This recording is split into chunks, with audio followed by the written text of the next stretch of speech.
Next up was Mother Cabrini on our pilgrimage. We started off at Our Lady of Mount Carmel, which was established as an Italian parish, and Mother Cabrini and her sisters came to minister to the Italian immigrants here inside this very church. Where they now have a statue of Mother Cabrini, as well as many of the things that existed in her time. This hammer was used for the construction, and this would have been a confessional that Mother Cabrini would have been familiar with. This also was a house that was used in the time of Mother Cabrini. Mother Cabrini then established an orphanage inside the city of Denver for the girls, but then she created a summer camp, and this is where we travel today, to the shrine of Mother Cabrini, a beautiful shrine up in the mountains of Golden, Colorado. Like, it was absolutely fantastic. Now, there was obviously this used to be the summer camp for the orphans, and now they've turned it into the shrine after her canonization. So as we did this journey, so from the stone house that was in those first photos, we did this journey up 373 steps along the way.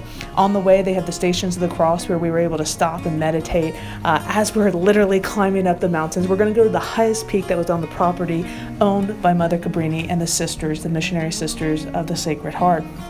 So it was just a beautiful opportunity for us to encounter God. Now, Mother Cabrini, originally she had these orphanages for the children, for the girls, and then she brought them to a summer camp. And what I love is when you hear this is you think orphans and they get a summer camp. You hear Mother Cabrini one year that they didn't have enough money, but she was like, they must have candy at Christmas. Like, it wouldn't be Christmas without the candy. She looked after their physical needs. She looked after their spiritual needs, but she went the extra mile. You can tell that she didn't treat them like orphans. She didn't treat them like, well, you're lucky I'm giving you anything. She treated them with such love and kindness. And that's one of the most beautiful things, I think, about the legacy of Mother Cabrini.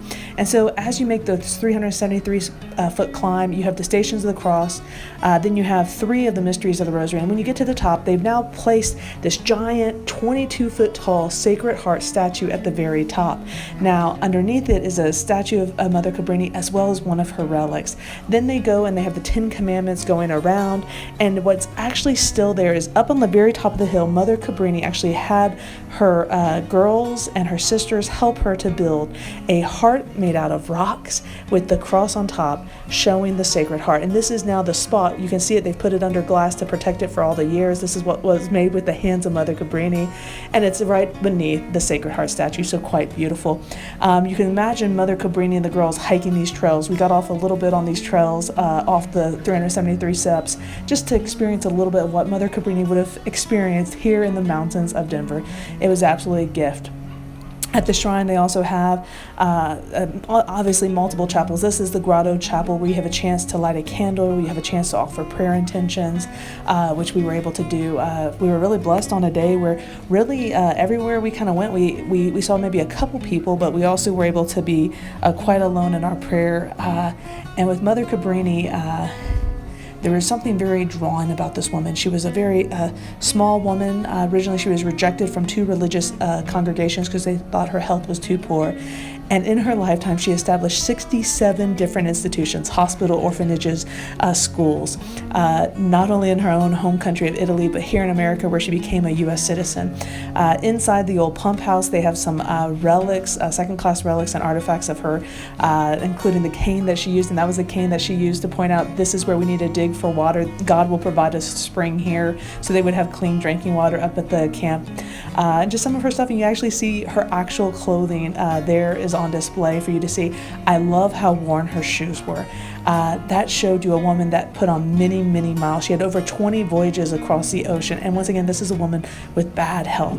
There's this beautiful statue of her with children. I love how proportioned she is because she was a tiny woman. So this tiny woman became a great saint for God, and really a saint that all of us could look to. She trusted in God's providence. She relied on God throughout her life. She knew the Sacred Heart, His mercy and His love. She constantly would speak about the mercy of God, the love of God. Inside this building is where they have a chapel where we were able to go for morning mass. And it gives a little information about the Mother Cabrini shrine there. So inside the chapel we have this. There also is a relic, a first-class relic of Mother Cabrini, where we were able to venerate. And at the same time it was really beautiful because we were able to get a third-class relic of Mother Cabrini here at the shrine. Truly a wonderful day. Another saint that I can honestly say that I felt kind of spoke to my heart as I was here, just encountering what she would have encountered, experiencing her in a different way. Truly a wonderful day. Saint Cabrini, pray for us.